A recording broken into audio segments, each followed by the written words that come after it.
آج کل ایک لفظ کہا جانے لگا کہ جی مذہبی کارڈ، مذہبی کارڈ. خود تو تقریر کرتے ہوئے لالا بسم اللہ الرحمن الرحیم ایاک نعبد و ایاک نستعین. اچھی بات ہے، اچھی بات کی قدر کرنا چاہیے. وے ہر یو لفظ دے بیش بہاد نور محمدان خودیر خپشم چه دی اگورم عملتا. فلاحی ریاست مدینہ جیسے بنانا ہے پاکستان کو.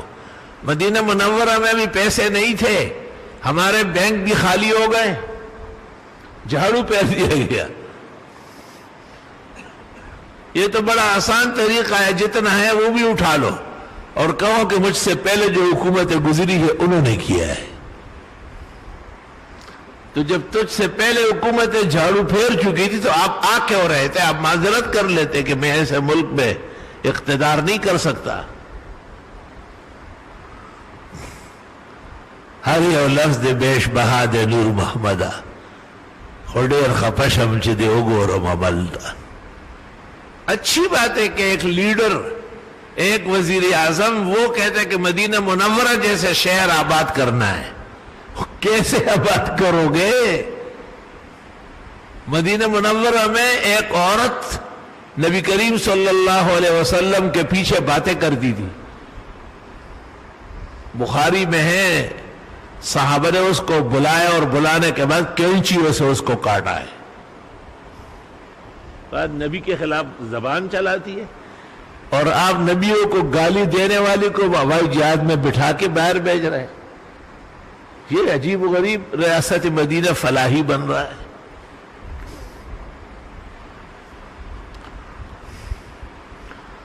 مدینہ منورہ میں آپ نے حکم دیا کہ یہود اور نصارہ نکالو یہاں سے. اخرج الیہود والنصارى عن جزیرۃ العرب، اور اس پر عمل ہوا. حضرت عمر کے دور تک مدینہ پاک کر دیا گیا اور آپ کرتارپور ہے یا کیا بلائے گرو نانک کے لوگوں کے لیے راستے بنا رہے ہیں. گرو نانک کون ہے؟ امت مسلمہ کا باغی ہے، فرید گنج شکر کا ساتھی ہے اور ہندو سادھو ہے. داڑھی اور پگڑی مسلمانوں سے لے لی، باقی سارا نظام سکھوں کا دے کے ایک جھٹکا کھاتے ہیں.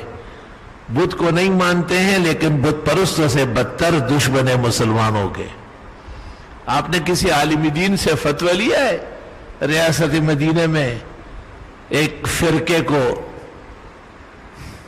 یاد رکھنا وہ مذاہب جو ہمارے دین سے پہلے تھے ان کا قدر احترام ہے. والذین اوتوا الکتاب من قبلکم، لیکن جو مذاہب ہمارے نبی کے آنے اور اسلام کے آنے کے بعد بنے ہیں وہ سب باغی اور سرکش ہے. باغی اور سرکشوں کے لیے ہم نے کیا انتظامات کرنے ہیں؟ خیر تو ہے. تو ابا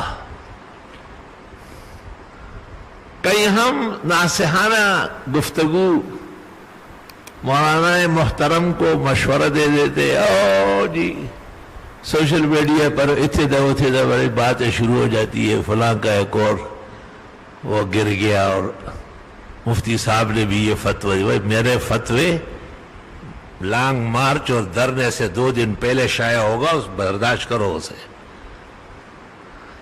یہ تو میرے فتوے نہیں ہے، یہ تو میرے فتوے سے پہلے ماحولیات ہے.